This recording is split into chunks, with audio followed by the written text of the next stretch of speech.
की आजपर्यंत राज ठाकरे भैयांना हाकलून देण्यासाठी मराठी तरुण रस्त्यावर चढले, रस्त्यावर उतरले. टोल नाके बंद करायचे असेल, नाके फोडायचे असेल तर मराठी तरुण रस्त्यावर उतरले. पाट्या बदलायच्या असतील, टॉकीजवर पिक्चर चालून द्यायचं नसेल तर प्रत्येक आंदोलनात मराठाच होते.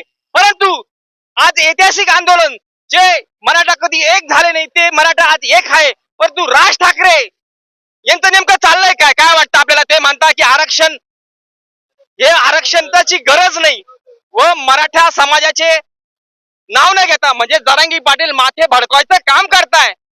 कसं बघता आपण याच्याकडे? महाराष्ट्राचा इतिहास मराठा माणूसाला भडकावायचा असेल तर शिवाजी महाराजांचं नाव घेतलं पाहिजे. पण शिवाजी महाराजांचं नाव कुणी घ्यावं? फक्त राजकारणासाठी शिवाजी महाराजांचं नाव घ्यायचं. आणि ज्या मराठा समाज जेव्हा शिवाजी महाराज जन्माला आले, जे मावळे म्हणून जे मराठा